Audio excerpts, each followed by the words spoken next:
The Velthary Council had declared Sector 7 Gamma a graveyard. No distress signal. No emergency beacon. No hope. The wreckage of the ISS Covenant drifted silently through the dark mouth of the Crescent Nebula, a cloud of shattered metal, frozen oxygen trails, and the scattered bones of what had once been humanity's most ambitious deep space research vessel. 342 crew members had boarded. According to every calculation the Velthary fleet AI ran, 342 crew members were dead. The Velthary were a species of logic. Precise. Mathematical. They did not waste resources on corpses. They moved on. They were wrong. Inside a collapsed cargo chamber buried beneath 2 decks of crushed titanium alloy, something breathed. Slowly. Shallowly. But it breathed. Arya opened her eyes in the darkness and did not scream. She had learned, very early in the 14 days since the explosion, that screaming wasted oxygen. And oxygen, in this sealed pocket of wreckage, was not infinite. She had calculated it on day 1, using her torn sleeve to count breaths, using the dim glow of a cracked emergency light to track hours. She was a xenobiologist, not an engineer. But she was human. And humans, when cornered, became something remarkable. Her left leg was broken. She knew this because she had said it herself on day 3, biting into the sleeve of her thermal jacket so hard she had bitten through the fabric.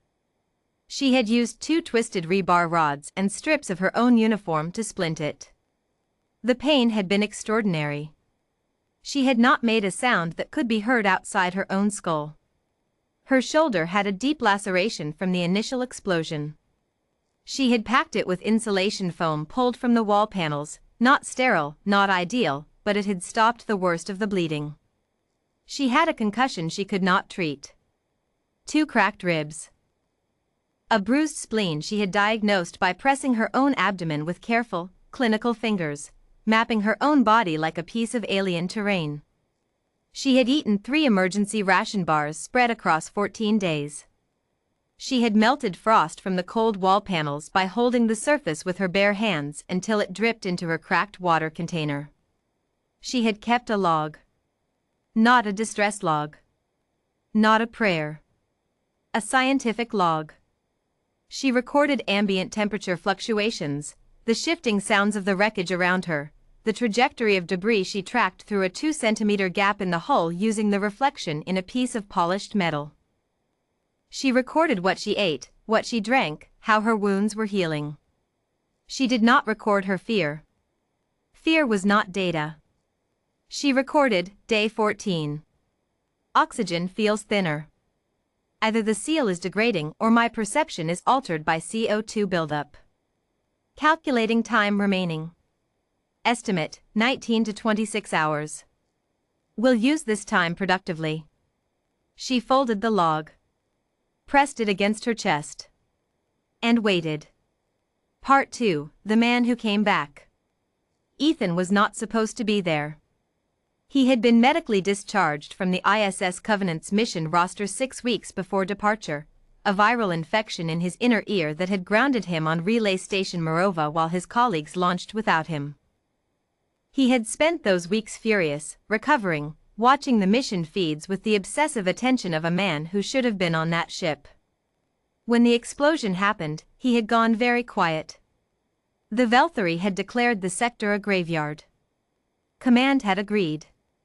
Grief counselors had been assigned. Memorial services had been scheduled. Ethan had stolen a single-pilot scout vessel. It was not a heroic decision. It was not even a rational one.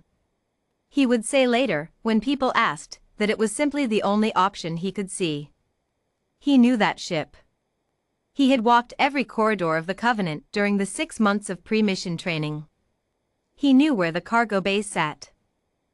He knew which sections were triple reinforced. He knew that if anyone could survive in wreckage that looked unsurvivable, it was the scientists and crew he had trained beside. He knew Arya.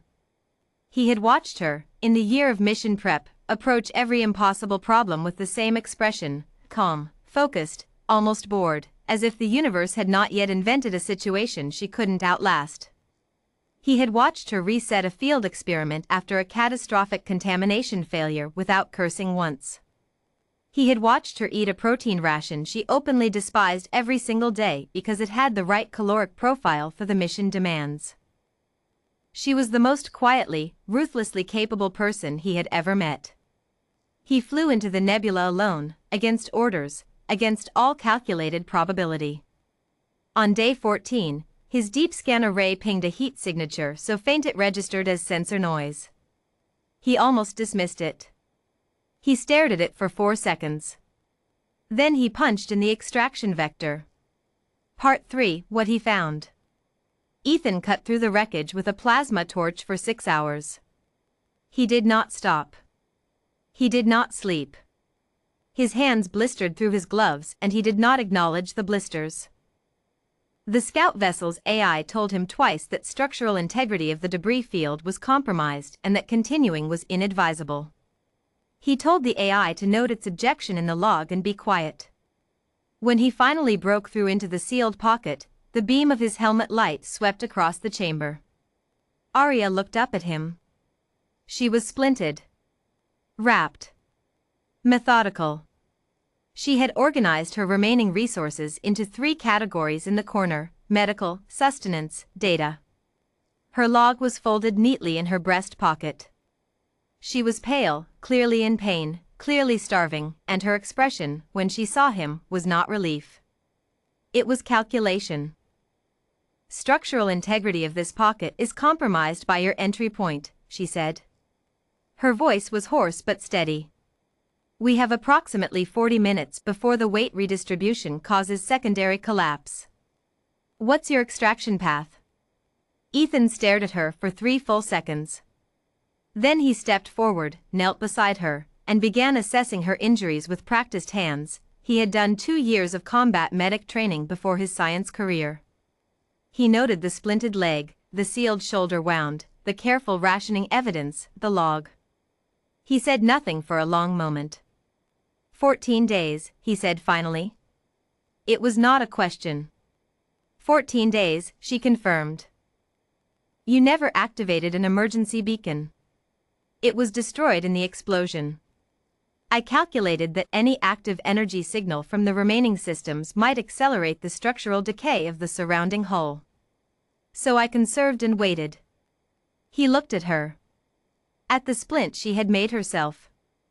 At the wound she had packed herself. At the log she had kept because data mattered even in a tomb. You were in pain this entire time, he said. She met his eyes. That wasn't relevant information for the log. Ethan picked her up carefully, distributing her weight to protect the broken leg, and began moving toward the extraction point. She did not protest. She did not make a sound as he navigated the wreckage, though he could feel the tension in her body every time her leg shifted.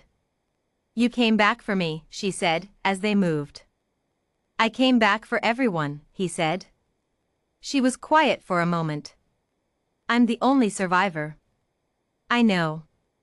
Another silence. How did you find me? The Velthari ran full scans. They found nothing.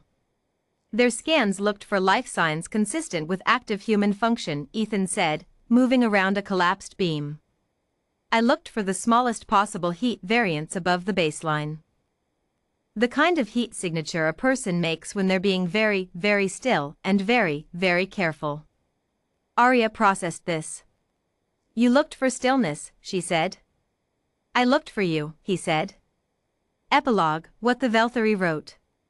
The Velthari Council filed an official addendum to their incident report 3 weeks later. It read, in part, Human survivor extracted from Sector 7 Gamma wreckage after 14 standard cycles. Survivor sustained multiple critical injuries and demonstrated successful self-administered medical intervention, environmental resource management, and sustained cognitive function under extreme deprivation conditions. Duration of unaided survival exceeds Velthari biological resilience models by a factor of 6.3. Recommendation: all Velthary probability models regarding human survival thresholds to be revised upward. Secondary note: human rescuer entered a declared dead sector in a single pilot vessel against direct command orders and located survivor through non-standard scanning methodology. When asked why he believed survival was possible, he stated, "Because I know her." This response has been flagged as non-quantifiable. We have no category for it. We are creating one. Some species measure survival in resources. Humanity measures it in something the universe keeps failing to name.